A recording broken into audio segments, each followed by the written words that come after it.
Quel que soit le symptôme que tu traverses, tu es guéri au nom de Jésus. Ah, quel que soit le mal que tu endures, tu es restauré au nom de Jésus. La maladie disparaît de ton âme. La maladie est chassée de ton corps. La maladie est libérée de ta vie. Au nom de...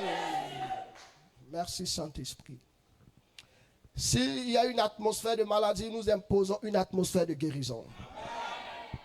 Que l'atmosphère change, que le climat change. Si le climat est rempli de maladies, nous imposons un climat de guérison au nom de Jésus. Alléluia. Comme je disais, le thème que nous traitons, la prière, une puissance qui change les choses. Amen. Écoutez-moi très bien, bien-aimés.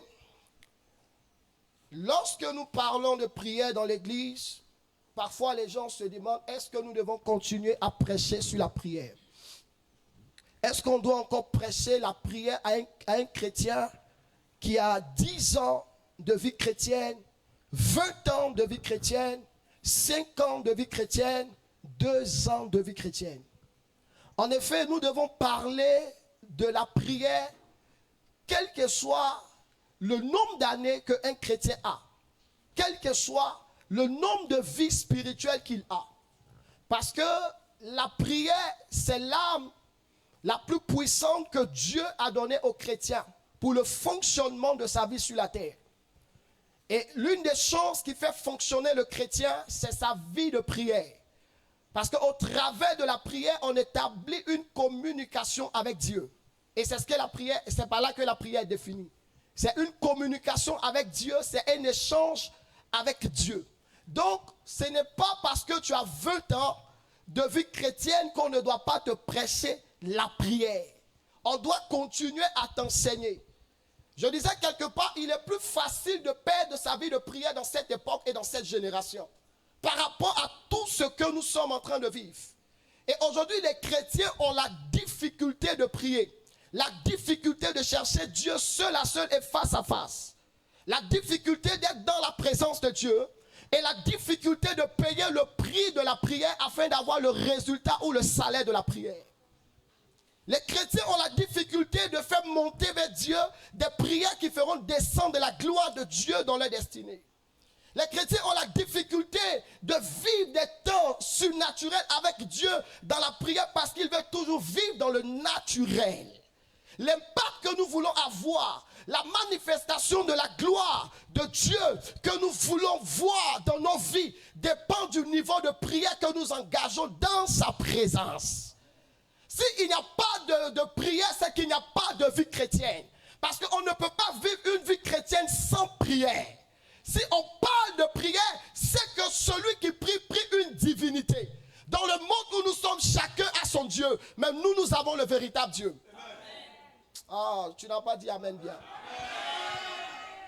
Dans le monde où tu es, chacun prie une divinité. Chacun prie un Dieu.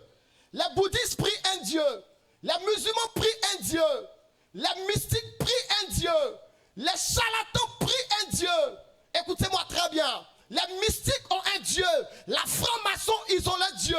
Mais nous, nous avons le véritable Dieu.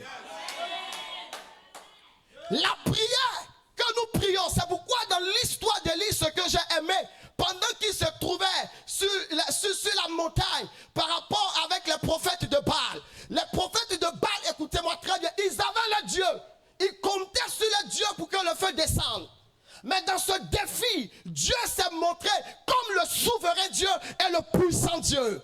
Ils ont prié les dieux, ils n'ont pas eu de réponse. Mais nous, quand nous prions notre Dieu, nous avons une réponse parce qu'il exauce la prière du juste. Tu n'as pas dit amen bien. Parce qu'il exauce la prière du juste. Écoutez-moi très bien. Lorsque Élie a prié, la Bible dit le feu est descendu et le feu a consumé l'holocauste. Ils étaient étonnés de voir le Dieu d'Élie répondre à la prière d'Élie. C'est pour vous dire que tous les dieux ne répondent pas à la prière. C'est vrai, les autres dieux peuvent accomplir des actes d'atrocité. Ils peuvent poser des actions sur la terre afin de détruire l'avenir, le futur, le présent des hommes. Mais nous, nous avons un Dieu qui est au-dessus des autres dieux, qui est puissant, qui est capable, qui est fort. Et personne ne peut le résister. Aucun autre Dieu ne peut le contester parce qu'il est incontestable. C'est un Dieu qui se manifeste dans le présent présent, dans le futur et dans le futur qui arrive encore. Pour vous dire que votre Dieu n'est pas limité. Il faut demeurer dans la prière pour expérimenter les effets de la prière. Quelqu'un dit prière. Quelqu'un dit prière. Quelqu'un dit prière. Écoutez-moi, la prière est une arme très puissante. Une arme très puissante qui est moins utilisée par le chrétien. Une arme très puissante qui est moins utilisée par l'enfant de Dieu. C'est-à-dire que nous avons reçu gratuitement le droit de parler avec Dieu. Où on ne doit plus passer par des intermédiaires. C'est-à-dire que tu ne vas plus passer par un homme pour adresser une prière au Dieu que toi tu aimes, au Dieu que tu connais. Où tu ne vas plus passer par des prophètes. Maintenant tu as accès au sanctuaire. Tu peux aller à l'autel et fléchir genoux, invoquer Dieu afin qu'il descende. Mais pourquoi tu as reçu cette grâce? Mais pourquoi tu ne profites pas de cette grâce? Les chrétiens ne profitent pas de la prière, c'est pourquoi ils sont dominés par le monde. On a beaucoup de chrétiens, mais combien sont ceux qui prient pour avoir de l'impact sur la terre? C'est dans les réunions de prière qu'on sait prier. C'est dans les rassemblements de masse qu'on a le zèle de la prière. La prière ne commence pas dans la foule, mais elle commence dans le secret et dans l'intimité avec Dieu. Si tu n'as pas de vie de prière secrète et que tu as une vie de prière publique, ça veut dire que tu n'as pas de vie de prière. Ça veut dire que tu n'as pas de vie de prière. Il y a des gens, c'est quand ils sont dans la foule, c'est là qu'ils prient, c'est là qu'ils savent prier. Mais quand ils sont seuls, ils n'ont pas de vie de prière. La prière commence dans le secret et se termine en public. Si vous n'avez pas connu Dieu dans le secret, vous ne pouvez pas le manifester en public. Les gens ne l'ont pas expérimenté dans le secret. C'est pourquoi ils ne peuvent pas le manifester publiquement. Je prie que l'esprit de la prière vienne sur vous au nom de Jésus. Donne-moi un amen bien. Que l'esprit de la prière vienne sur vous. Que l'esprit de la prière vienne sur vous. Que l'esprit de la prière vienne sur vous. Que Dieu te donne la force de te lever dans la prière. Donne-moi un amen bien, un amen fort. Donne-moi un amen bien, un amen fort. Alléluia. Écoutez-moi. Lorsque vous êtes conscient de l'origine de votre existence et de la famille dont vous êtes issu, et que vous êtes conscient des luttes que vous traversez en ce moment, vous n'allez pas prendre votre vie de prière à la légère. Quand tu sais d'où tu viens, d'où Dieu t'a enlevé, dans quoi Dieu t'a pris, dans quelle lutte, dans quelle bataille, tu connais la famille d'où tu viens, les pratiques occultes, la sorcellerie, les esprits qui travaillent, tu ne vas pas prendre ta vie de prière à la légère. Ceux qui prennent leur vie de prière à la légère sont trop légers pour le diable. Ils sont légers, ils n'ont pas de poids spirituel. Ils n'ont pas de poids spirituel, ils sont très légers. Je sais d'où je viens, donc je ne peux pas jouer avec ma vie de prière. On n'a pas la même histoire et la même destinée. Si mon frère ne prie pas, c'est parce qu'il n'est pas conscient de la réalité des épreuves qu'il vit. Il n'est pas conscient des batailles dans lesquelles il se trouve. Il n'est pas conscient des démons qui opèrent contre sa vie. Il s'en fout. Pour lui, il dit non, je vis ma vie chrétienne. Non, on ne vit pas sa vie chrétienne ainsi. Parce que la vie chrétienne que Dieu t'a donnée, elle est suivie de principes. Et l'un des principes élémentaires de la vie chrétienne, c'est d'abord l'établissement de l'intimité avec Dieu qui commence par une relation profonde dans la prière avec Dieu. Mais dommage que beaucoup savent parler aux hommes, mais ils ne savent pas parler à Dieu. Et c'est pourquoi ils vivent toujours ces batailles. Quand tu sais où Dieu t'a enlevé, tu dois avoir une vie de prière. Parce que la prière est l'arme puissante qui va relever ta destinée et t'établir, t'imposer au milieu de ta génération. C'est la prière qui va t'établir au milieu de ta génération. On n'a pas les mêmes batailles, les frères. On n'a pas les mêmes combats. L'homme de Dieu a l'habitude de dire, il dit, nous vivons sur le même sol, mais nous n'avons pas le même sort. C'est ça, non? C'est ce que je dis, merci beaucoup, parce que j'aime beaucoup le mot. Nous vivons sur la même terre, mais on n'a pas les mêmes réalités. On vit vit sur la même terre, mais on n'a pas les mêmes défis. La Bible dit quand tu maries une femme, vous formez une seule chair. Mais les défis de ma femme deviennent mes défis, non. Mais c'est qu'elle a dit le plus profond dans sa vie. Il faut que j'ai une vie de prière pour les connaître. Mes défis que je vis les plus profonds de ma vie, il faut qu'elle ait aussi une vie de prière pour les connaître. Dans le royaume de Dieu, si tu n'apprends pas à chercher Dieu, tu ne le verras jamais. Ta capacité à le chercher te permettra de le voir. Ta soif d'aller à la rencontre de Dieu te permettra de le voir. Les hommes qui ont marché avec Dieu savaient qu'ils étaient dans un monde qui n'était pas sain. Nous sommes dans un monde très dangereux pour jouer avec sa vie de prière. Un monde où le mysticisme bat son plein, où les marabouts ne se cachent plus, où les charlatans ne se cachent plus, où les esprits travaillent pour détruire les foyers, les familles, les destinées, les jeunes, la vie des hommes sur terre. C'est dans ce monde que tu vas jouer avec ta vie de prière. Écoutez, plus le péché augmente et le péché monte au paroxysme, c'est alors que vous devez dépasser l'atmosphère bizarre qui se passe dans cette nation par votre vie de prière. Quand le péché augmente, toi tu dois dépasser cela dans la prière. Ça veut dire que tu dois plus augmenter ta vie de prière pour ne pas tomber, pour ne pas perdre, pour ne pas être détruit par les œuvres de l'ennemi qui sévit dans ce pays. Je ne sais pas si on me comprend. Écoutez, les gens sont le plus gagnés par le diable parce qu'ils n'ont jamais remporté de bataille dans la prière contre l'ennemi. Satan connaît celui qui prie. J'ai dit quelque part, dans le monde des esprits, ils connaissent le poids de chaque personne. Ils connaissent le kilométrage de chaque personne, la distance spirituelle de chaque personne. Ils le connaissent. Le diable sait quelle distance spirituelle il y a entre toi et les sorciers de ta famille. Il sait, si tu es proche d'eux, il dira lui là, il ne prie pas. Or, c'est la prière qui peut te donner une longue distance. C'est la prière qui peut augmenter le kilométrage de ta vie dans le spirituel. La prière. La prière. Écoutez-moi bien. Les sorciers le savent. C'est pourquoi dans le domaine des mystiques, la première chose qu'ils font avant de tester un homme, ils le saluent pour peser son poids. Ils le saluent pour peser le poids que cette personne a. Ils veulent voir quel est le niveau que tu as. Si tu pèses 100 kilos, 200 kilos, 500 kilos. Mais il y a des gens même, ils ne sont même pas à 1 kilo. Ils sont à 0, quelques centimes. Dans la vie spirituelle. Pourquoi? Parce que le kilo que tu dois avoir dépend de ta capacité à prier. Plus tu pries, plus tu montes. Moins tu pries, tu descends. Plus tu pries, plus tu t'augmentes. Moins tu pries, tu faiblis.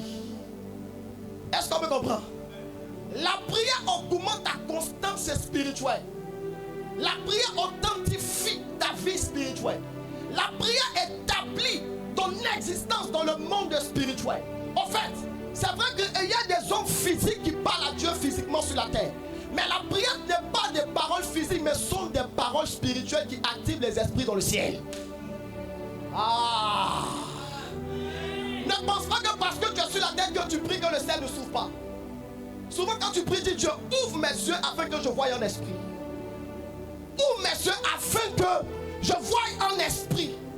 Ouvre mes yeux afin que je voie des choses dans le ciel. Parce que quand vous priez, il y a une atmosphère d'ange qui se prépare. Il y a une gloire que Dieu prépare. Il y a une armée qu'il prépare. Parce que tu es sur la terre en train de parler à Dieu. Père, agis. Père, délivre-moi. Je veux ta gloire. Descends ta puissance. Pendant que la puissance est réclamée, Dieu dit donnez la puissance à cet enfant. Donnez la puissance à ma fille. Donnez-lui la puissance. Parce qu'elle doit opérer sur la terre. Marakatolobos.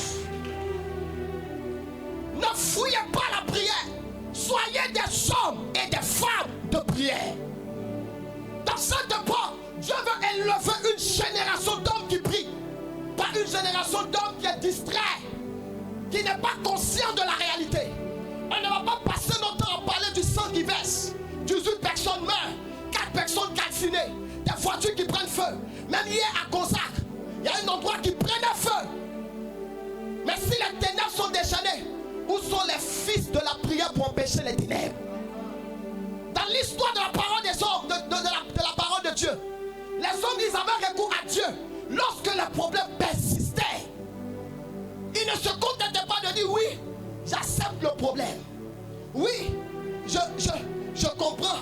Notre Dieu est souverain. Si vous n'emmenez pas Dieu à agir, il va aussi croiser les bras de la même manière que vous croisez les mains. La sorcellerie travaille. Il y a des légions. Il y a des légions sur la terre, des esprits de sorcellerie qui battent le plein sur la terre. Le Seigneur m'a montré une vision où j'ai vu un esprit, une atmosphère de sorciers. Et le but, c'est de semer le désordre dans les familles, pousser nos jeunes à la drogue, pousser les gens à l'immoralité sexuelle, pousser les gens à ne pas vivre leur destinée. Ils travaillent. Les accidents que vous voyez ne sont pas simples. La terre sur laquelle tu vis n'est pas simple. Pour vivre simplement, pour vivre naturellement, pour vivre de manière naturelle, pour dire non, on accepte.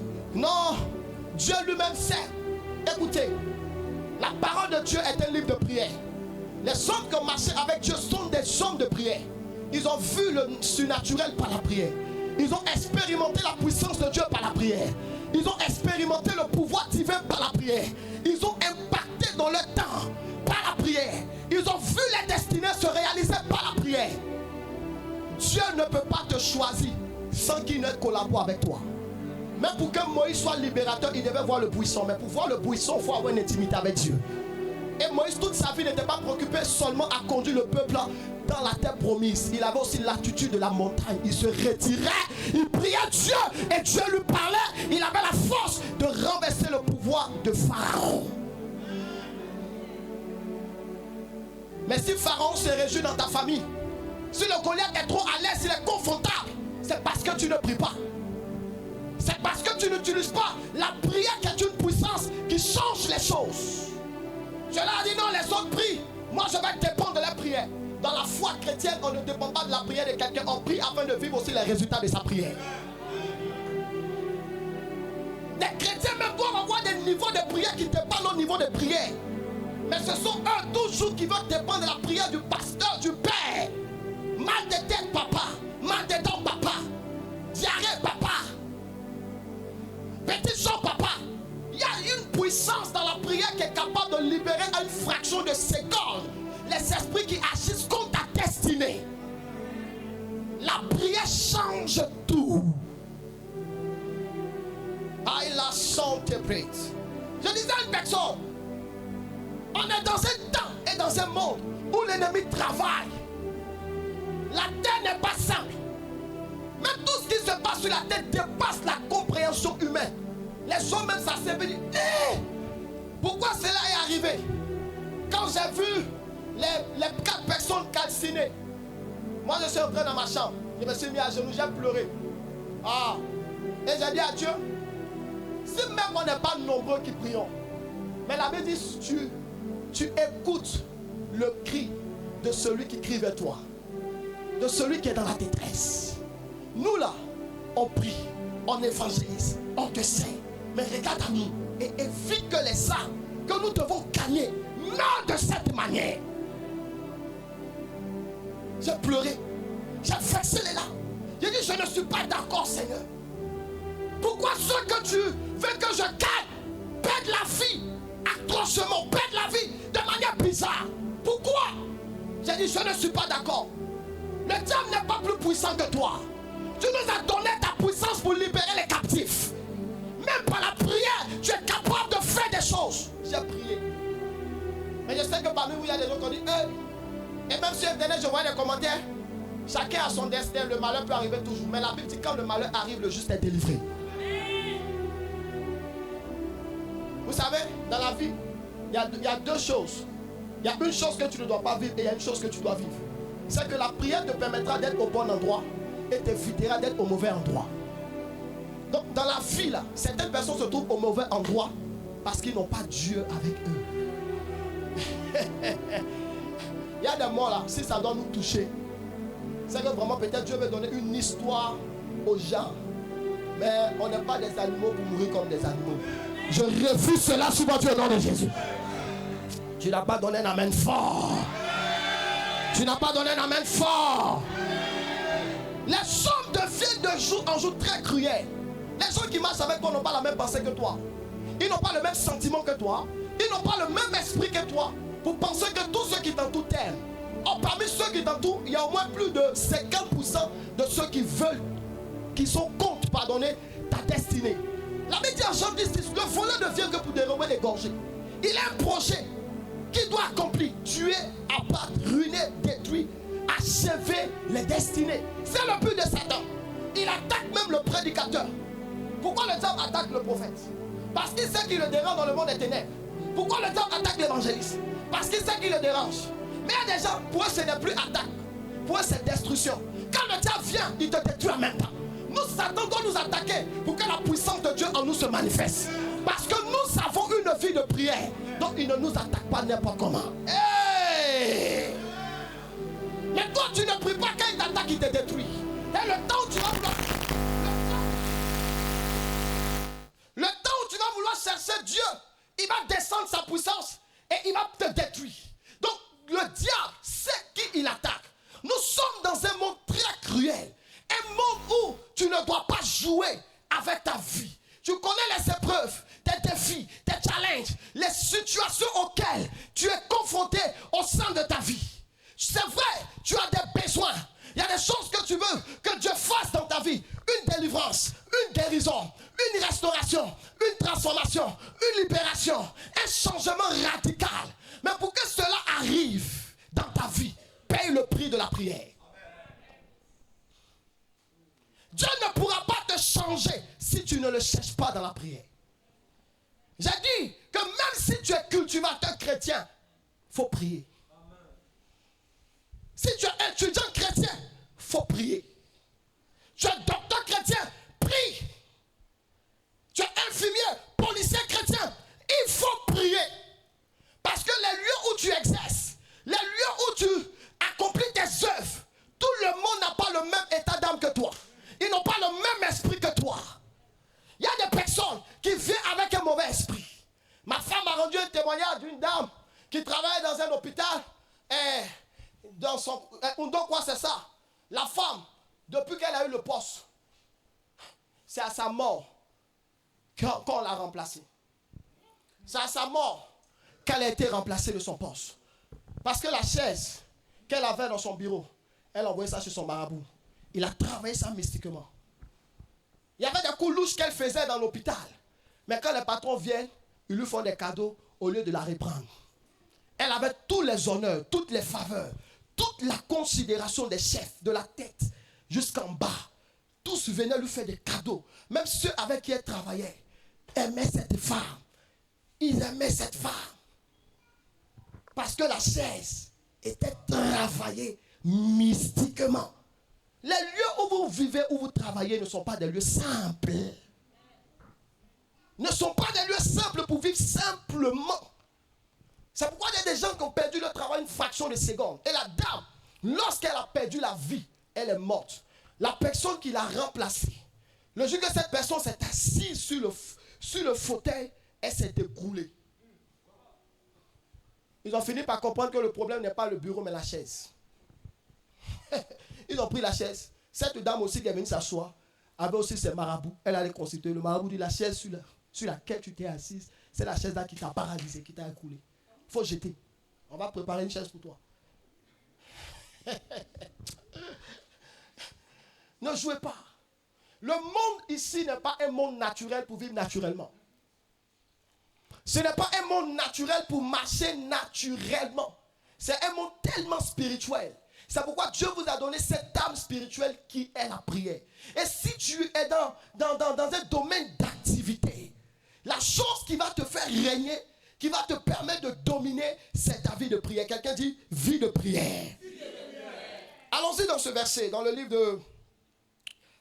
de 1 Timothée 2, verset 8, et puis Jacques 5, verset 16 à 17. Qui a béni ce matin? Amen. Qui a béni ce matin? Qui est béni ce matin? Amen. Que la grâce de Dieu demeure sur vous. On prend rapidement si quelqu'un peut me faire la lecture. Quelqu'un peut me faire la lecture?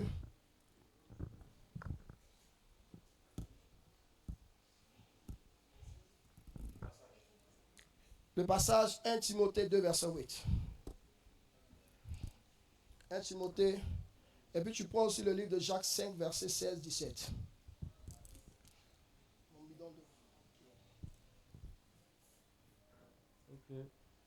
Je lis la parole du Seigneur. Ok, serviteur. 1 Timothée 2, verset 8. 1 Timothée 2, 8. Je lis la parole du Seigneur. 1 Timothée 2, verset 8. Je veux donc que les hommes prient en tout lieu, en élevant les mains sans colère ni mauvaise pensée. Attends, tu vas lire le deuxième texte. Regardez ce que la Bible dit en 1 Timothée 2, le verset 8. Il dit, je veux donc que les hommes fassent quoi? Je veux donc que les hommes fassent quoi?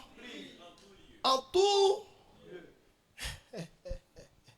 Tout lieu, en tout endroit. Que tu sois aux toilettes, que tu sois dans la brousse, que tu sois dans un endroit bizarre. La Bible dit, je veux que les hommes prient en tout lieu. Tout endroit est favorable pour élever une prière avec Dieu. Amen. En fait, Dieu ne tient pas compte de l'endroit où tu pries, mais il tient compte de celui qui prépare le lieu par la prière. Tout endroit est favorable. Ne vous dites pas que parce que je suis au travail, le travail n'est pas un lieu de prière. En effet, on est tous d'accord, c'est un lieu de travail. Mais le même travail que tu fais là, quelqu'un dit, ce lieu-là, moi, je dois prendre certains postes. Donc, il va aussi se préparer mystiquement, spirituellement pour venir t'atteindre. Donc, le travail peut être un lieu de prière où tu pries en esprit, en parlant en langue. Quand tu es là, tu donnes les documents. Quand on dit, ouais, il est fou ou bien, on te traite de fou, ça fait rien. Amen. Tu sais ce que tu veux posséder dans l'endroit. Il y a une de mes mentors, une maman, à l'époque, quand j'étais dans une église anglophone, elle m'a dit ceci. Elle dit, dans son lieu de service, quand on dit pause, elle ne va pas directement manger. Elle prend les gens qui sont chrétiens dans l'endroit. Ils ont au moins 30 ou bien, du moins, pardonnez, pas 30, mais elle dit, ils ont au moins 13 minutes ou bien au moins 15 minutes en train de prier en langue quelque part. Et quand il finit de prier en langue, chacun va manger. Elle le faisait tous les jours. Tous les jours avec eux jusqu'à ce qu'elle prenne démission pour se consacrer au ministère. Elle le faisait tous les jours. Il y avait des résultats. Parce que dans l'endroit où vous travaillez, des gens portent des esprits de mort. Dans les voitures que vous empruntez, il y a des gens même qu'on a jeté un sort de mort, tu es dans son atmosphère. Tu marches avec des gens dans un supermarché, il y a un esprit d'agression, de braquage sur lui. L'autre, c'est un esprit de mort. L'autre, c'est un esprit de sorcellerie. L'autre, là-bas, c'est un esprit de serpent. Tu es entouré de beaucoup d'esprits au milieu des hommes. Et puis tu es dans le supermarché. Vous marchez ensemble, mais vous n'avez pas le même sort.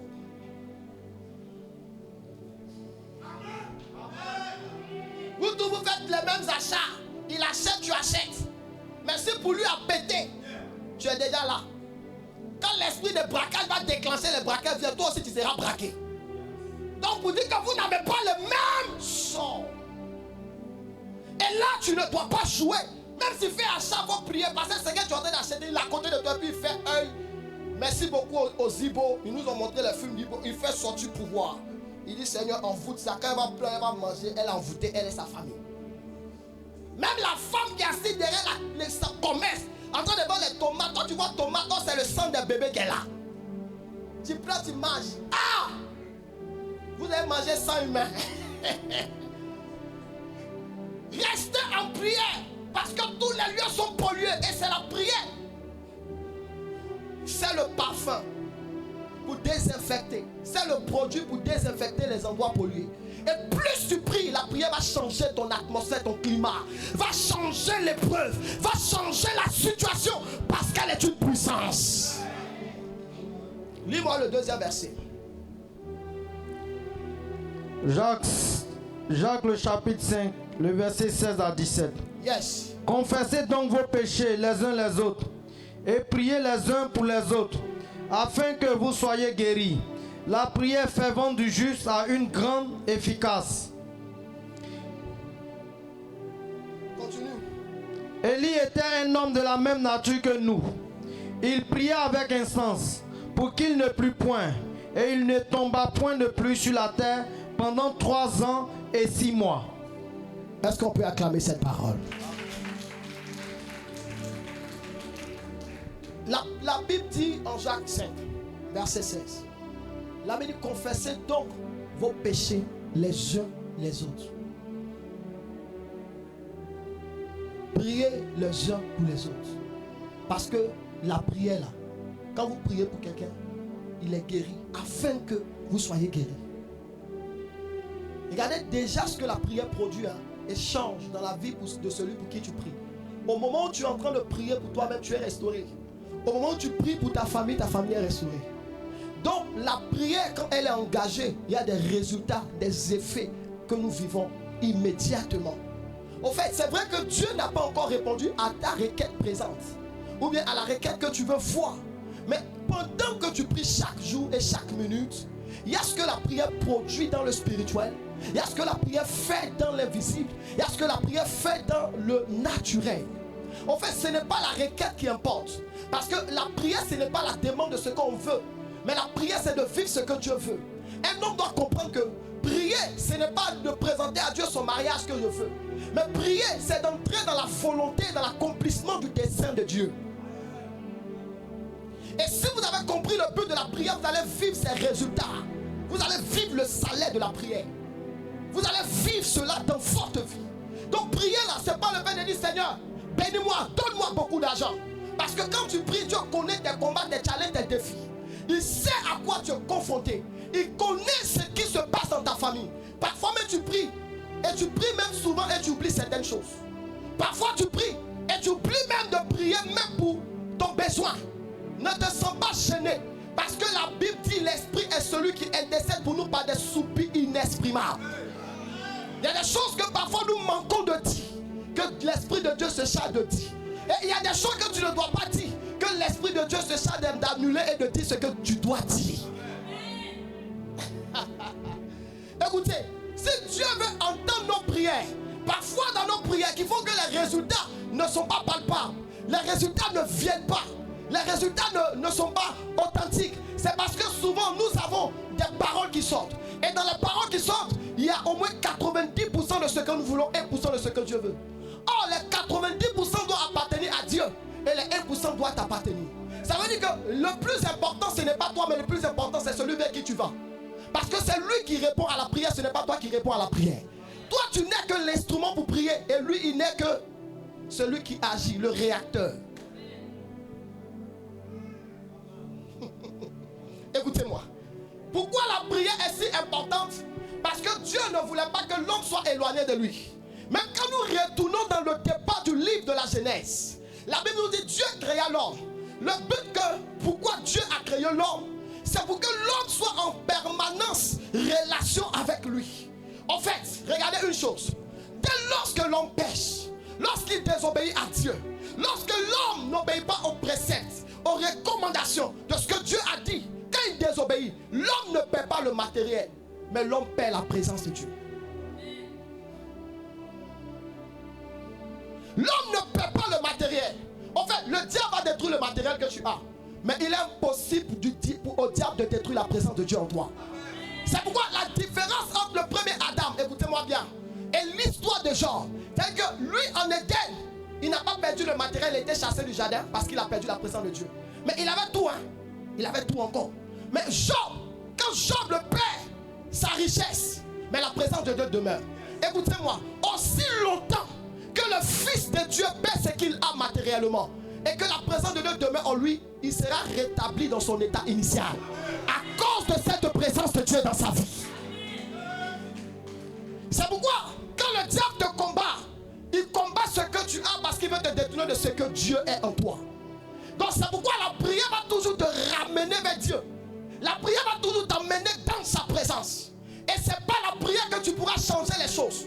Et le Dieu que nous prions nous exhorte, il dit, élevez des mains pures en tout lieu. Dans tout endroit, élevez un autel de prière. Partout où vous trouvez, élevez un autel de prière. Même ta cuisine, élève un autel de prière. Dans la douche, élève un autel de prière. Parce que même dans la douche, des gens ont glissé. Leurs têtes ont tapé le WC. Leurs têtes s'est déchirée, ils sont morts. C'est pourquoi partout où je suis, j'élève un autel de prière. Ta maison ne doit pas être une poubelle, mais une demeure de prière. Ta maison ne doit pas être un lieu de calomnie, de critique, de papatoya, de barré,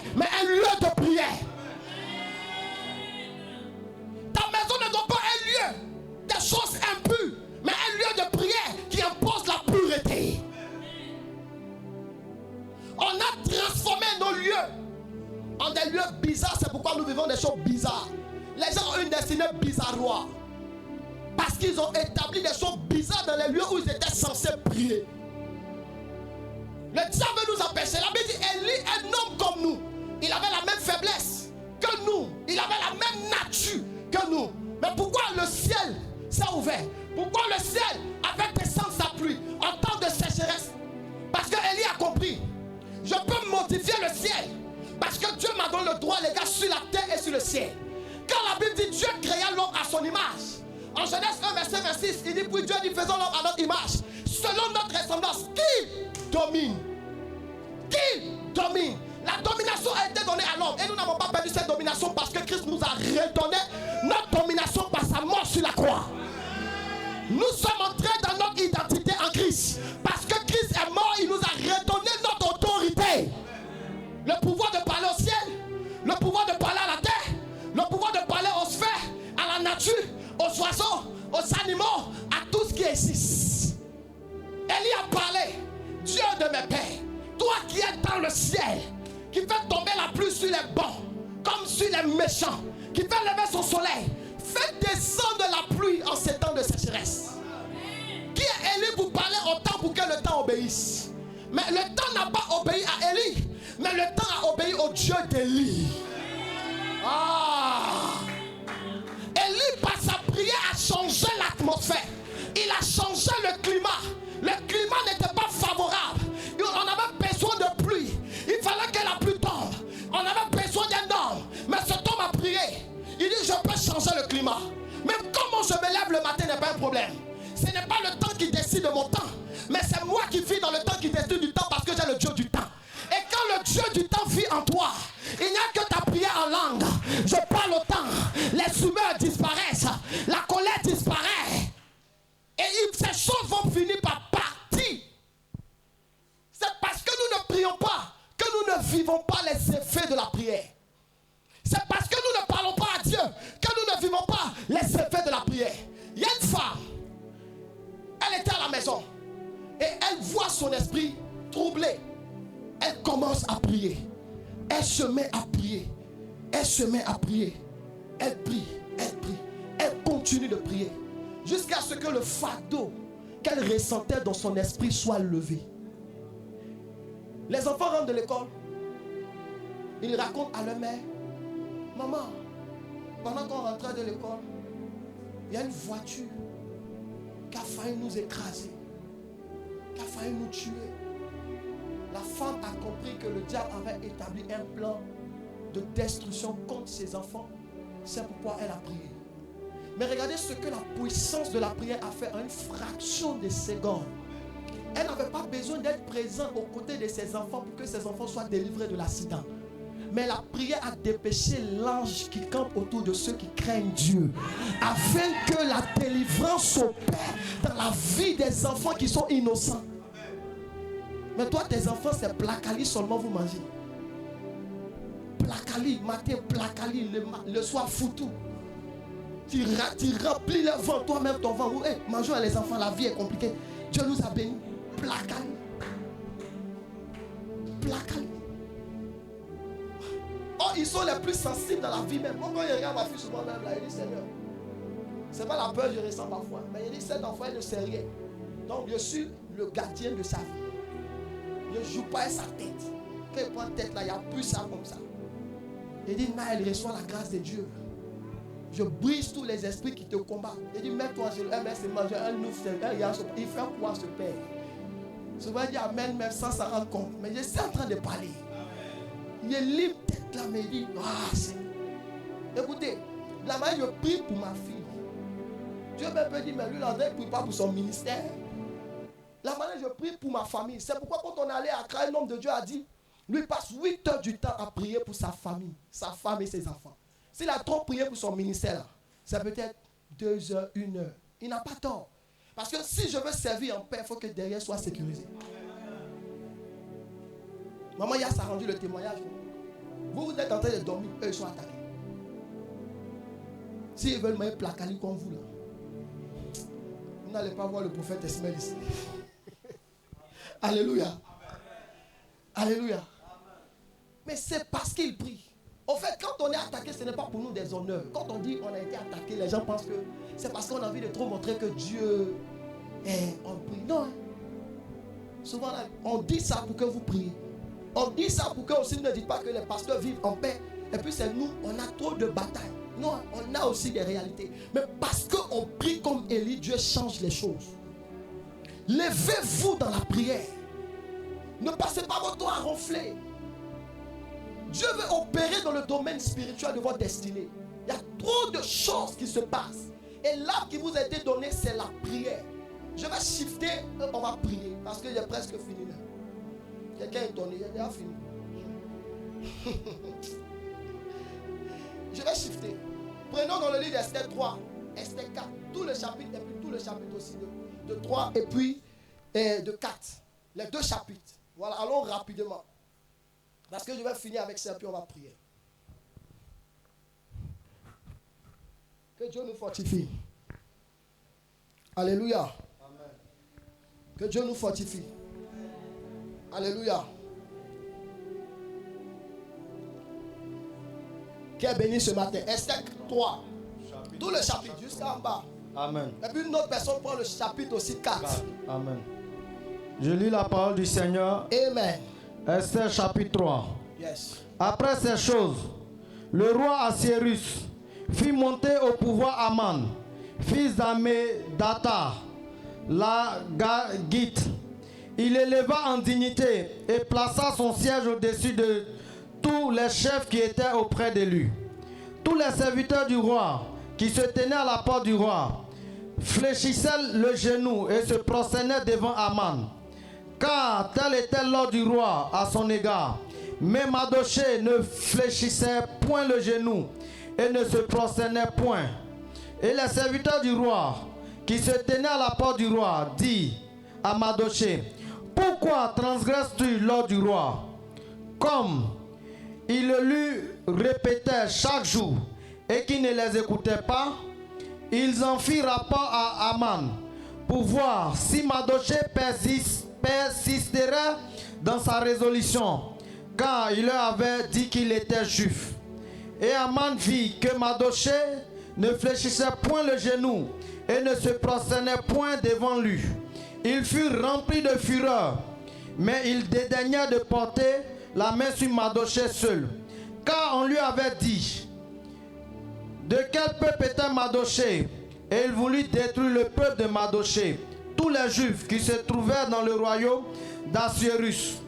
Au premier mois, qui est le mois de Nissan, la 12e année du roi Assuérus, on jeta le pour, c'est-à-dire le sort, devant Aman, pour chaque jour et pour chaque mois, jusqu'au 12e mois, qui est le mois d'Adar. Alors Aman dit au roi d'Assuérus: il y a dans toutes les provinces de tout royaume du peuple dispersé, et à part parmi les peuples ayant les lois différentes de celles de tous les peuples, et n'observant point les lois du roi. Il n'est pas dans l'intérêt du roi de le laisser en repos. Si le roi le trouve bon qu'on écrive l'ordre de l'affaire périt, et je pesais 10 000 talents d'argent entre les mains des fonctionnaires pour qu'on les porte dans les trésors du roi. Le roi ôta son anneau de la main et le remit à Aman, fils d'Ammédatha, l'Agagite, ennemi des Juifs. Et le roi dit à Aman: l'argent t'est donné, et ce peuple aussi. Fais-en ce que tu voudras. Les secrétaires du roi furent appelés le 13e jour du premier mois, et l'on écrivit, suivant tout ce qui fut ordonné par Aman, au sadrate, au roi, au gouverneur de chaque province et au chef de chaque peuple, à chaque province selon son écriture, à chaque peuple selon sa langue. Ce fut au nom du roi Assuérus que l'on écrivit, et on scella avec l'anneau du roi. Les lettres furent envoyées par les courriers dans toutes les provinces du roi, pour qu'on détruisît, qu'on tuât et qu'on fût péri tous les Juifs, jeunes, vieux, petits enfants et femmes. en un seul jour, le 13e du 12e mois, qui est le mois d'Adar, et pour que leur bien fût livré au pillage. Ces lettres renfermaient une copie de l'édit qui devait être publiée dans chaque province et invitaient tous les peuples à se tenir prêts pour ce jour-là. Les courriers partirent en tout hâte. D'après l'ordre du roi, l'édit fut aussi publié dans tout Sus, la capitale, et tandis que le roi et Aman étaient à boire, la ville de Sus était dans la consternation. On passe au chapitre 4.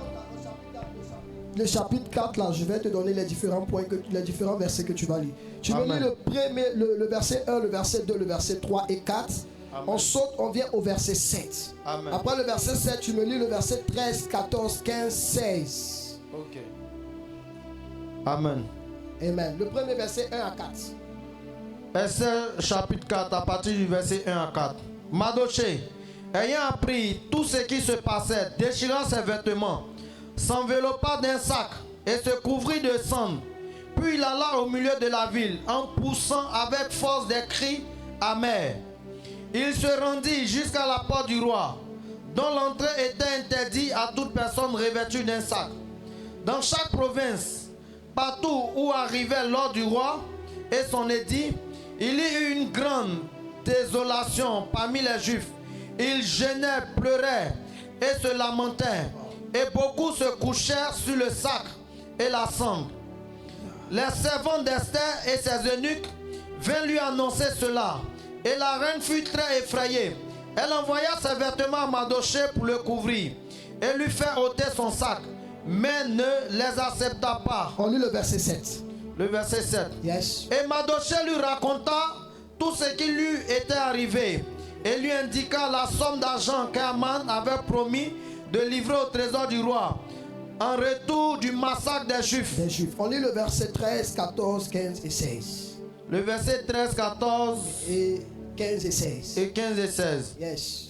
Mardochée fit répondre à Esther: ne t'imagine pas que tu échapperas seul dans tous les Juifs, parce que tu es dans la maison du roi. Car si tu te tais maintenant, le secours de la délivrance surgiront d'autre part pour les Juifs. Et toi et la maison de ton père, vous périrez. Et qui sait, si ce n'est pas pour un temps comme celui-ci que tu es parvenu à la royauté. Esther envoya dire à Mardochée: va, rassemble tous les Juifs qui se trouvent à Sus et gênez pour moi, sans manger ni boire pendant 3 jours, ni la nuit ni le jour. Mais aussi je gênerai de même avec mes servantes, puis j'entrerai chez le roi, malgré la loi, et si je dois périr, je périrai. Est-ce qu'on peut acclamer la parole? Amen. Je termine avec ce verset. Écoutez-moi bien. La vie d'Esther est riche, est très riche. Sa vie contient tellement de pépites, d'histoires, de témoignages. Mais l'une des choses qui me fascine et qui me touche dans la vie d'Esther, c'est qu'elle a commencé difficilement. Mais dans cette difficulté, elle a cherché Dieu dans la prière. Au fait, elle n'est pas devenue reine subitement. Ce n'est pas sur le coup de la magie. Mais pour que Esther ait accès à la couronne, dans le palais, elle devait commencer à vivre le surnaturel d'abord. Avec son oncle Mardochée. Vous savez, il y a des types de grâce qu'on expérimente parce qu'on a trouvé grâce aux yeux de Dieu. Mais trouver grâce aux yeux de Dieu revient de la qualité de prière que tu adresses à Dieu sur la terre. Si Dieu te regarde et qu'il ne se trouve pas en toi, il ne sent pas même qu'il doit faire quelque chose pour toi, c'est parce qu'il y a un élément qui manque à ta personne. Il se dit que tu as un problème, mais cela ne te dit rien. Il se dit que tu as la maladie, et cette maladie est spirituelle. Mais tu te plais, tu te sens dans le confort de cette maladie. Que de parler, que de prier. Tu veux que quelqu'un d'autre vienne payer le prix. Esther, elle est née dans une famille où elle est devenue orpheline, père et de mère. Elle a perdu son père, elle a perdu sa mère. Elle avait seulement Dieu et la prière. Donc tout ce qui pouvait relever la destinée d'Esther, ce n'est pas un homme. Dans la vie, il y a opportunité. Mais pour entrer dans l'opportunité là, c'est le vrai problème. Sinon, les opportunités sont là. Mais comment accéder aux opportunités? Les gens voient les opportunités comme ça passe. Mais ils ne peuvent pas les saisir parce qu'ils n'ont pas saisi Dieu par la prière. Or, quand tu as saisi Dieu, il va te permettre de saisir les opportunités. Et c'est la prière qui peut changer les choses. Dieu a permis que cette dernière devienne reine. Moi, aujourd'hui, quand j'entends les gens dire je suis l'Esther de ma famille, tu es Esther de ta famille en quoi? Tu es l'Esther de ta famille, sur quel plan? Sur quelle base? On n'est pas Esther de sa famille pour manger placali foutou chaque jour. Si tu veux être Esther de ta famille là, il y a un prix à payer. Mais les Esther qui aiment les hamburgers, les pizzas, les shawarma, et ils n'ont pas de temps de prière. Si Esther voulait se contenter, vous pensez qu'étant esclave, elle ne pouvait pas manger poulet? Est-ce que vous connaissez la vie des esclaves? On leur donne la nourriture en fonction du titre qu'ils ont. Ils sont esclaves, ils mangent comme des esclaves. Elle n'avait pas droit au michoui, au gigot de poulet. Elle ne pouvait pas manger ça. Mais un jour, elle est entrée dans cette grâce. Et la voici maintenant en train de consommer les vrais repas. De l'esclavage au palais royal. Vous savez, la prière te permet c'est une transition qui te permet de shifter à un niveau, à un autre niveau. Mais si tu ne pries pas, comment tu peux quitter le niveau A pour atteindre le niveau B? Pendant ce temps, B est proche de A, mais tu as la difficulté d'y entrer. La Bible nous relate ici dans l'histoire d'Esther encore que pendant qu'elle est reine, établie par Dieu, voici un bandit d'Aman. Il se lève un matin, il voit Mardochée, il a le désir de tuer les Juifs. Parce que Mardochée refuse de faire ce que lui demande. En fait, je vous dis, le monde déteste ceux qui ne font pas ce que le monde aime. Quand tu ne fais pas ce que le monde aime, le monde te déteste. Dans la vie, là, quand tu nais avec des ennemis. Même le jour de la naissance d'un bébé, quand il vient au monde, il a déjà des ennemis. Quand Jésus est venu au monde, il y avait un héros déjà qui était jaloux de sa grâce. Et c'est pourquoi quand les gens naissent, il y a toujours des personnes qui veulent combattre l'étoile, la grâce de cet enfant. C'est pourquoi aussi à la naissance, nous prions pour les bébés afin de les consacrer. Pour ne pas qu'ils soient détournés de leur destinée. Mais regardez un peu. Esther, Aman et Mardochée. 3 personnages qui attirent mon attention et les Juifs. Aman veut exterminer les enfants de Dieu. Pour rien, tu te lèves. Oh, je donne un décret. Je donne un décret. Les enfants là, ils vont mourir. Du moins, je vais vous tuer. Je vais vous ôter la vie. Le diable ne nous demande pas la permission avant d'opérer dans notre vie. Dans le contexte de Job, il a demandé la permission à Dieu. Laisse-moi le toucher. Je verrai s'il a la crainte de Dieu. Je verrai s'il t'aime vraiment. Je verrai si réellement cette personne est consacrée à toi. Mais regardez, les Juifs, Aman, Esther, Mardochée se trouvaient sur la même terre. Mardochée et Esther et les Juifs, ils avaient tous le même problème. Mais Aman n'avait pas le problème parce qu'il était le chef. On se trouve sur la même terre, on n'a pas le même sort. Il y a quelqu'un qui décide et il y a les autres qui subissent. Alléluia. Il y a quelqu'un qui décide et les autres font quoi? Ils subissent. Mais Aman était le décideur. Mardochée et Esther devaient subir et les Juifs. Sur la terre que Dieu a créée, un homme se lève de manière étrange. Vous là, je vais vous tuer. Mais si le sorcier a la capacité de dire va tuer un homme, je sais qu'il y a un Dieu qui annule les décrets pour imposer un autre décret. Ah. Je sais qu'il y a un Dieu qui annule les décrets pour imposer un autre décret. C'est parce que les enfants de Dieu ne connaissent pas leur identité dans la prière. Avant de te parler de ton identité avec Dieu. Quand on est ignorant de notre identité de la prière, on ne peut pas vivre les effets de la prière, ce qui va ressortir de la prière. Alléluia. Est-ce qu'on peut acclamer le Seigneur pour l'homme de Dieu et son épouse? Alléluia. Amen, amen. On n'a pas les mêmes problèmes. Je prie que je finisse même à 11h quelques minutes là, parce qu'elle est déjà finie. On va prier. J'ai la soif même de prier. Parce que quand je vois les francophones, je me dis qu'on est trop paresseux. Si vous avez fait les pays anglophones, écoutez, je vous ai dit que quand tu sais d'où Dieu est enlevé des endroits que tu as vécu, tu ne vas pas jouer ta vie de prière. Moi, j'étais entouré de Béninois au Ghana. Pendant que nous, on dort, on ronfle. Eux se lèvent 3h, 4h. Je prends le physique de Dieu. Ça fait rire. Mais c'est une vérité. Ils savent ce qu'ils vivent au Bénin. Ils savent le vaudou qui est là-bas. Il dit, je coupe sa tête et je l'écrase. J'écrase son œil, pou. Dans les lieux où tu as bâti là, ta manière de prier va changer. Va au Nigeria, ta manière de prier va changer. Au moment où tu as mis les pieds pour toi, tu sens qu'on va bâtir ton âme. Donc tu commences à prier pour attraper ton âme. Mon âme ne bouge pas, mon âme reste avec moi. C'est maintenant on est en train de vivre le mysticisme même en Côte d'Ivoire. Mais dans les pays là, eux ils sont habitués. Quand vous voyez les gens, Holy Ghost fire, Holy Ghost et feu. Ils savent pourquoi, ils savent quel esprit qui les combatte. Mais ici là on est classique.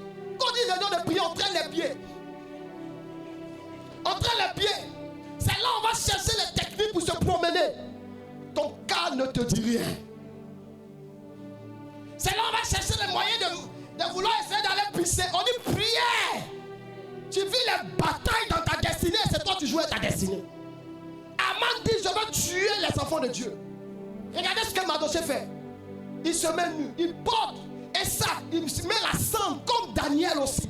Pendant que le décret était pris comme Daniel. Lui met la cendre sur lui, mais il rentre dans un moment de jeûne. Avant que Esther ne soit informée, elle ne comprend pas. Son oncle Mardochée, elle voit son oncle dans une posture bizarre. On lui dit, voici, elle dit apporte-lui des habits. Quand le problème est trop, parfois tu oublies même maquillage. Quand le problème est trop, parfois tu oublies comment tu dois t'habiller. Souvent tu portes pied droit sur pied gauche. Souvent même tu oublies que tu as porté ton habit, c'est renversé. Tu m'as, les problèmes sont trop. Les problèmes sont trop. Quand c'est toi élevé, même si tu ne sais pas comment tu as dormi, souvent tu dors comme toi. Seigneur, ça ce sont des soupirs. Quand c'est trop, c'est pourquoi Mardochée a vu que c'est trop. Pourquoi on va nous tuer? Pourquoi on va mettre fin à notre vie? Pourquoi on va nous ôter la vie? Esther apprend l'information, dit habille-toi. Ma soeur, ce n'est pas le temps de s'habiller. Le temps de s'habiller pour rayonner va venir après qu'on a eu la victoire sur le problème. Mais toi, tu veux t'habiller pour dire qu'on doit s'habiller, non? On doit montrer à Satan que ça va pendant que ça ne va pas. Pour montrer à Satan que ça va, c'est en payant le prix dans la prière. Je ne te dis pas qu'il faut t'habiller mal pour venir à l'église. Parce que quand on dit ça, c'est là que quelqu'un va dire porter les vilains habits, là le pasteur aura compassion de moi. Si tu portes même les vilains habits, on ne va pas aussi prier pour toi. Alléluia. Il a fait ça parce qu'il avait une situation. Il dit Esther, si tu ne changes pas le décret là, toi aussi tu vas périr. On est sur la même terre. Esther, tu vas mourir. Il va nous tuer nous tous. Ce n'est pas normal d'être dans un palais royal et puis accepter un décret qui vient contre une reine et puis elle va payer le prix de la mort. Ça veut dire qu'il y a des gens qui sont en possession de la grâce mais qui voient la grâce partir parce qu'ils ne sont pas conscients de la grâce qu'ils possèdent. Ils ne sont pas conscients du mariage que Dieu leur a donné. Pour eux, non, il n'y aura pas de problème, je serai fidèle à ma femme. Un matin, tu vois une femme qui passe devant toi avec un démon des eaux, elle brille, toi mais tu oublies qui est ta femme. Les ténèbres travaillent. Les ténèbres travaillent. Il faut qu'on paye le prix. Esther dit quoi? Elle dit ok. Elle demande aux Juifs à Mardochée jeûner. Ils ont commencé à jeûner. Elle dit jeûner pour moi. Mais je vous dis ceci. Esther, en tant que reine, pouvait s'asseoir dans le confort. Elle dit jeûner. Moi je traite le problème. Mais la même Esther qui demande à ce qu'on jeûne, imite le jeûne et imite la prière. Elle ne cherche pas seulement ce qu'on prie pour elle, mais elle entre aussi dans cette atmosphère de prière afin de changer les choses par la puissance de la prière. C'est pourquoi elle a jeûné, elle a aussi prié. Mais regardez une chose, Esther ne s'est pas présentée au roi sans au préalable se présenter à Dieu. Mais elle se présente au roi des rois avant de se présenter à un roi humain établi par Dieu. C'est-à-dire qu'au tu ne dois pas d'abord parler aux enfants, parler à Dieu pour qu'il change le cœur de cet homme. Quelqu'un dit il va te donner 1 million. Du coup, tu vas vers lui, c'est comment pour les millions? Il dit mon frère, il y a trop de problèmes qui se sont venus dans ma vie. Un homme de Dieu, on l'appelle au téléphone. Un musulman pendant qu'il prie, on dit homme de Dieu. Il dit je suis monsieur Tan. J'ai appris que tu es pasteur. Je vais te faire une offrande de millions. Il dit qui vous êtes? Il dit ah je suis un musulman, au moins je prie tant. Mais je vais te donner ça pour l'offrande par rapport à ce que tu fais dans ton église pour construire ton église. Le pasteur, il donne un rendez-vous, regardez le rendez-vous. Il dit au pasteur, on se prend le lendemain à partir de 7h, 8h. Le pasteur regarde que de 5h et 7h, 8h, ce sont ces heures-là où il parle à Dieu. Et le pasteur lui dit, on ne peut pas repousser. Il dit, mais si tu ne viens pas à 8h, moi je ne vais plus faire. Le pasteur dit que le Dieu qui t'a dit de me bénir connaît le chronos et le temps qu'il a établi. L'argent, la charme me donne. Écoutez, le pasteur le lendemain, il n'attendait pas l'appel du monsieur. Il a prié son Dieu. Il prie de son signe, de son signe, de 7h, 8h. Il est en train de prier. Quand il se lève à 8h, il met son portable parce qu'il avait l'habitude de mettre sur mode avion. Quand il désactive, il voit les appels. Ahmed, il a désactivé mode avion, non? Appel, pouf! Alors, pasteur, est-ce qu'on peut se rencontrer? Il dit, tu es où? Je viens te rejoindre. Le pasteur est allé prendre les millions, mais imaginez si c'est un chrétien. Il va citer Dieu comme ça. Seigneur, cet homme qui a dit, donc il allait prendre, non? Et puis il bénit l'église. On échoue parce qu'on ne laisse pas Dieu préparer le terrain qu'il a préparé pour que nous entrons dans cette grâce. Esther a prié pour préparer le cœur du roi. C'est Haman qui a pris la décision. Mais la décision peut être révoquée parce qu'il y a un qui est au-dessus de Haman. C'est celui qui est établi. Elle a préparé son cœur. Ils ont prié. Elle allait maintenant avec l'édit présenter. Pour dire non, roi. Le peuple de Dieu ne sera pas tué par Haman. Celui qui devait tuer, le décret a été révoqué. La prière est une puissance qui change les problèmes, qui change les situations, qui guérit la maladie, qui apporte la délivrance, qui ouvre les portes, qui brise les chaînes, qui apporte la vie. La prière est capable. La prière crée des faveurs là où tu es défavorisé, où on ne peut pas t'accepter, où il y avait un voile. Quand tu te mets à prier, Dieu a déjà déchiré le voile du temple. Les voiles mis par les ennemis seront brisés au nom de Jésus. On est là à se plaindre, à murmurer. Quand tu murmures, ce sont des murs que tu crées. Dieu n'est pas dans les murmures. Dieu n'est pas dans les pleurs. On va vous dire ça, chrétien. Les temps où on est, si tu ne payes pas le prix de la prière, tu seras frappé. Jouer ta vie de prière. Il faut jouer. On n'a pas la même destinée. On n'a pas la même histoire. On n'a pas le même récit. Donc si tu joues avec ta vie dans ces temps où les musulmans eux-mêmes ont envie de tuer, tu seras tué. Il y a trop de Haman qui ont pris des décrets dans ce pays afin de détruire la destinée des fils de Dieu. Pendant que les fils de Dieu, ils veulent être dans les émotions, dans les choses sensationnelles. On n'est plus dans le sensationnel. Soyons dans la pratique, dans les choses concrètes. Soyons dans les choses concrètes. Soyons dans les choses concrètes, dans le sensationnel. On va là vous montrer, écoutez, je vous dis ceci. Le plus grand réveil qu'un peuple vit ne vient pas de la foule qu'un homme de Dieu rassemble, mais vient de la qualité des hommes à genoux qui invoquent un Dieu qui est dans le ciel afin d'intervenir dans la nation où ils vivent.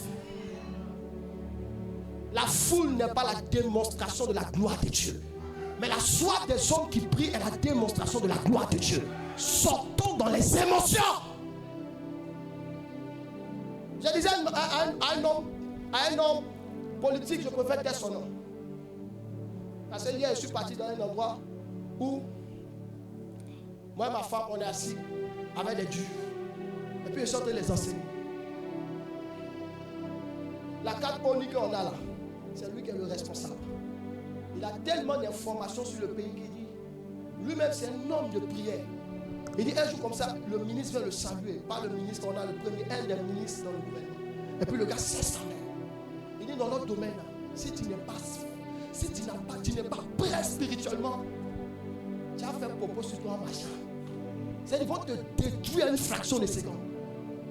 Il y a des atmosphères, si vous êtes là-bas, vous n'allez pas jouer votre vie de prière. Il dit, il y a tellement de choses qu'il a vécu que je ne peux pas rendre comme témoignage. C'est-à-dire, lui-même, ses propres enfants sont là, puis il ne peut pas dire certaines choses. C'est sa femme seulement. Pour ne pas qu'ils aient peur. Il est là comme ça, il roule sa voiture, il y a le feu en bas. Les gens le signalent, il ne sait pas. La voiture veut exploser. Avant d'entrer dans sa cité, c'est les gardiens qui tapent la voiture, comme boum, descend, ça va s'exploser. Mais de la distance de Faya, le carré Faya, jusqu'à la cité Sina Trésor. C'est là qu'il rentre dans la cité, puis on tape. Pendant que là-bas, il y a le feu en bas. Quand le diable te détruit là, si tu n'es pas prêt spirituellement, il va t'écraser.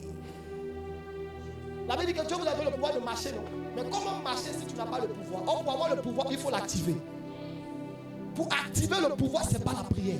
Parce que la prière est une puissance. C'est une démonstration. Quand tu lances toi, elle vient dire à l'ennemi, écoute, celui qui prie là, tu ne pourras jamais rien le faire. Regardez la distance qu'il y avait entre Esther et Madosh, du moins c'est Aman. Le kilométrage. Ça veut dire que Esther a prié. Lui, il avait sûrement un esprit. Mais regardez la distance. Elle a gagné du terrain en priant.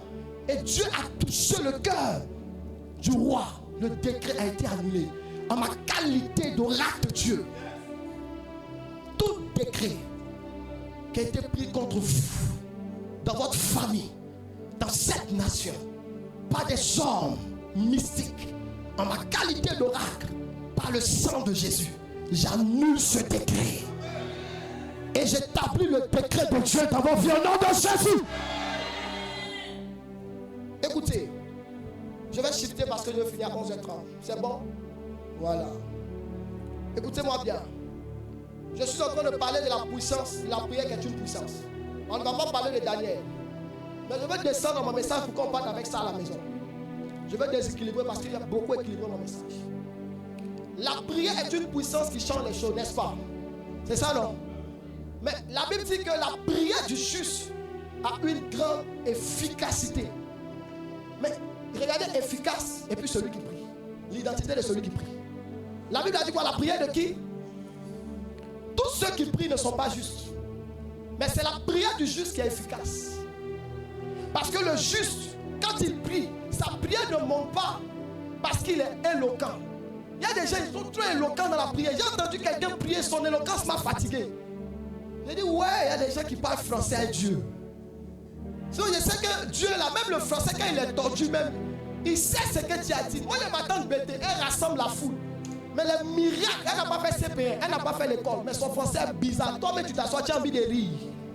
Et c'est les bêtés, les femmes qui vendent des ponches là, même elles sont beaucoup là-bas. Mais nous-mêmes, les bêtés, mais il y a sorciers chez nous, hein. Ils sont de l'ouest, là, il y a sorcellerie, hein. Mais il y a sorcellerie partout, hein. Partout. Mais la dame, Dieu l'utilise. Pour vous dire que ce n'est pas l'éloquence. Ce n'est pas l'éloquence de la prédication qui impacte les destinées, mais la puissance de Dieu dans la parole de Dieu qui agit dans les destinées. Donc si vous êtes attiré par l'éloquence des hommes, vous perdez de vue la gloire de Dieu. Et c'est ce qui attire les gens. On veut des gens éloquents, on veut des gens qui parlent le français. Moi, je suis allé hier parler aux gens. Quand je les vois communiquer à moi, les chocolis, je dis, mais eux s'expriment. Exprimez-vous, nous aussi, on va aller chercher aussi, on va s'exprimer. Ah, il y a dit à ma femme, elle ne parle pas français. J'ai compris. Mais Dieu est celui qui prend quelqu'un qui n'est pas allé loin. Quand on ne peut pas croire qu'il est intellectuel, mais tellement son intellectualisme est spirituel qu'il parle à des gens qui sont intellectuels physiquement. Donc quand il est pas, eux-mêmes ils sont contents. Parce que ce n'est pas lui qui parle, mais l'esprit en lui parle. Afin d'imposer le règne de Dieu. Donc on n'a pas gros diplôme, on a un véritable diplôme qui dépasse tous les diplômes de la terre. Jésus de Nazareth. Alléluia. Alléluia. Je vous dis ceci. Si l'iniquité est dans votre cœur, cela affaiblit votre prière. La prière, elle est puissante parce que tu pratiques la sanctification. Tu éloignes de ton cœur le péché.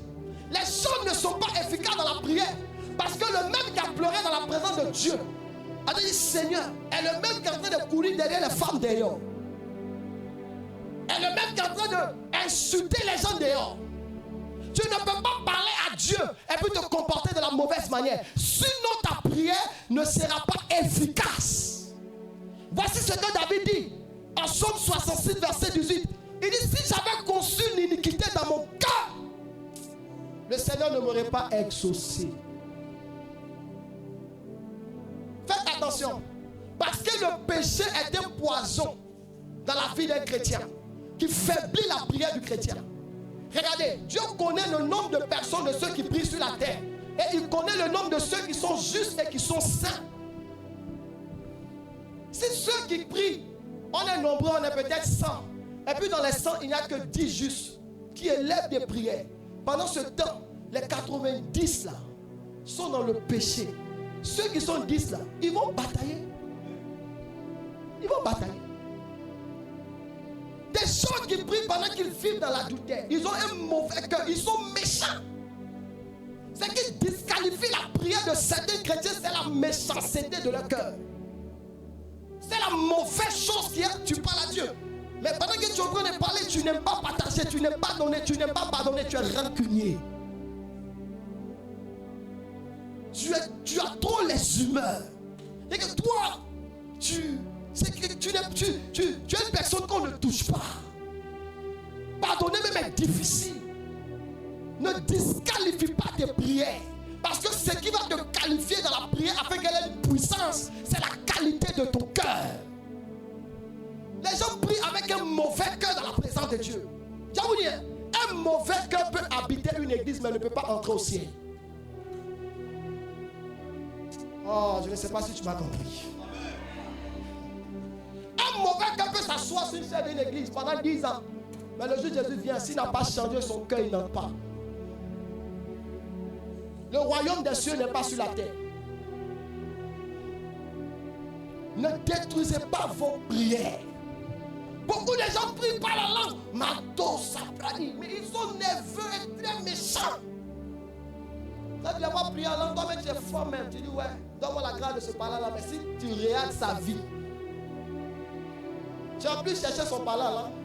Parce que les gens veulent se cacher sur la couverture du parler. Mando, lobo, salade, à l'église. Mais à la maison, c'est des faux chrétiens. C'est des païens. Des chrétiens qui aiment le monde. Qui s'envient les gens du monde. Ils sont tous ce qui est showbiz. Dans tous les concerts chrétiens. En train de danser sur le son de Imran. Yeah, yeah, yeah, yeah. Des païens qui soutiennent. C'est-à-dire, ils se mettent dans la couverture de chrétien pour dire Dieu est amour. L'amour de Dieu ne soutient pas le mal. Dans l'amour de Dieu, là, quand il va juger, il y a les gens qui vont aller en enfer. Pendant qu'il a aimé le monde, il a donné sa vie. Ne détruisons pas notre prière. Moi, il y a une personne qui me disait que et cette personne aussi a fait le mysticisme. Et il est devenu homme de Dieu. Et il m'expliquait, il disait que quand le diable veut le plus attaquer les gens, surtout l'esprit de la sorcellerie, il attend à ce que la vie de cette personne soit tachetée. Et que quand on voit une forme d'impureté, c'est comme une odeur qui les attire. Vous comprenez? Il y a des odeurs que parfois on met sur des hommes. On met des odeurs sur il y a des trucs qu'on met sur des hommes, c'est comme des odeurs fortes qui attirent les loups vers eux pour les manger. Et quand ils sont à distance, ils sentent ça. Donc quand cette chose-là est sur toi, là, c'est une odeur forte parce que le péché va attirer tout ce qui est mauvaise onde, les esprits qui sont autour de toi afin de te détruire. Et la sanctification est recommandée dans la prière. Parce que l'efficacité de la prière dépend de ta vie de sainteté.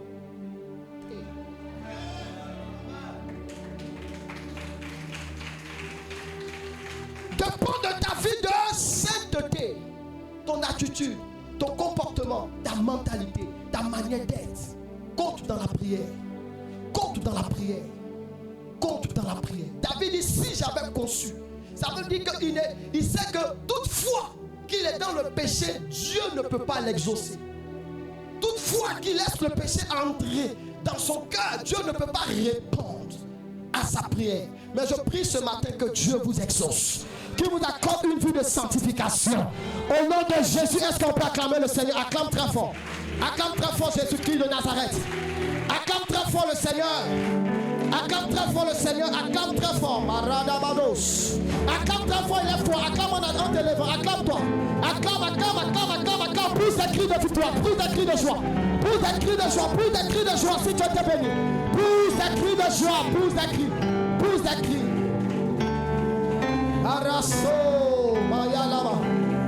Lebrasu, Manantabasi. Paileton de Félix. Ah, qui a été béni ce matin? Qui a envie de prier? J'ai deux sujets. Tu vas prier pour réveiller ta vie de prière. Et mon dernier sujet, tu vas prier pour la Côte d'Ivoire. Parce que chaque jour qu'on a un culte, chaque jour que tu pries à la maison, élève un hôtel de prière pour la nation. En effet, on n'a pas besoin de te dire que cette nation passe par beaucoup de problèmes spirituels. On n'a pas besoin. À l'œil nu, nous voyons ce que le diable fait. Amen, amen. Donc, tu vas prier. Tu vas dire, Seigneur Jésus-Christ, booste ma vie de prière. Booste ma vie de prière. Donne-moi une vie de prière authentique. Là où je manque de force, là où je manque d'énergie, là où je manque de force et de capacité, là où je n'arrive pas à prier, donne-moi une vie de prière.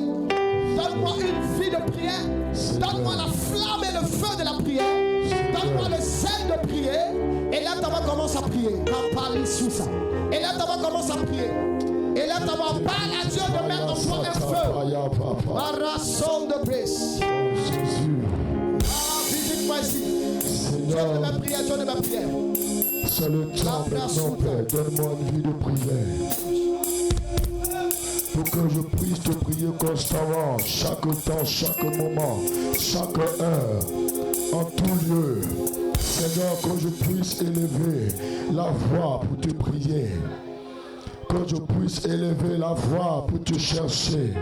Que je puisse élever la voix, Seigneur. Que je puisse gagner tout du temps, Seigneur. À oublier mon âme. Seigneur, je veux être un homme de prière. Je veux être un homme de prière. Je veux te prier. Te prier chaque jour. Te prier tous les temps. Te prier, Seigneur. Quand je suis au travail. Te prier, Seigneur. Quand je suis à ma maison. Te prier, Jésus. Élevez la voix de toi, Papa.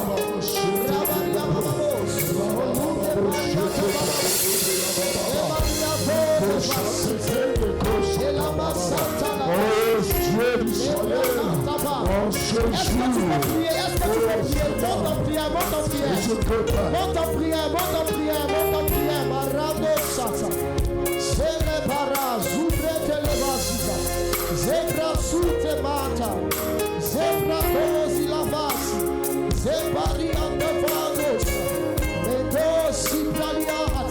et là, tu vas prier le Seigneur, prie le Seigneur, prie le Seigneur. Maradabano, son prolivas, Nissa de Lute, Pradadada, Radisante, Maradadada, Brasu, ici, oh, ici, visite-moi ici, oh, ici, oh, ici.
Visite-moi.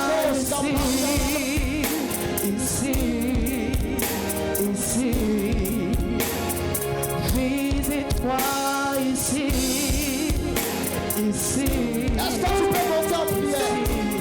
Devant le feu de Dieu. Les brasses, les bababas, les parias sont poésiques à Bradada. Les bananes sont.